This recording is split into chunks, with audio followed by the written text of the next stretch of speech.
In today's Your Healthy Family, we're talking about altitude sickness, what it is, its symptoms, and how to know when it can be life-threatening with Dr. John Hall. He's an emergency room doctor with UC Health Pikes Peak Regional Hospital that sits at just under 9,000 feet in Woodland Park. So it's something he sees a fair amount of. You know, out of the 600 to 800 patients a month that we see probably 2 to 4 cases easily during the winter months and significantly more, as much as 8, 9 during the summer months. My last shift that I worked, I actually saw 4, which was kind of rare. The first thing to know about altitude sickness is exactly what it is. And altitude sickness is a spectrum of disease.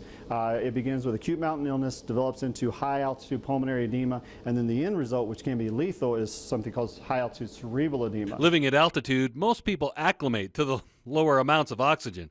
But for your friends who might be visiting, or if you go to tackle a 14er, here are the beginning stages of altitude sickness to be on the lookout for. First symptoms that most people will experience is usually headache, nausea, fatigue, shortness of breath, obviously, shortness of breath with exertion. If you're getting lightheaded, the typical complaints that we see are patients that come visiting here from sea level, Georgia, Miami, New Jersey, states that are, down in lower elevations, and they come up here and they have difficulty breathing. And there are severe symptoms of altitude sickness that signal it's time to get looked at by a doctor. If you are short of breath at rest, that's a very concerning symptom.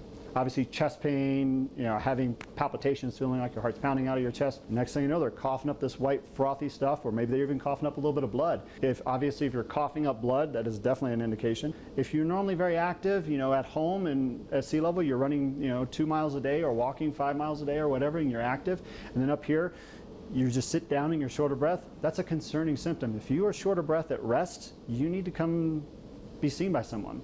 In our next Your Healthy Family story, we'll talk more about the main risk factors that open people up to altitude sickness and the many ways it's treated. For Your Healthy Family, I'm Ira Cronin.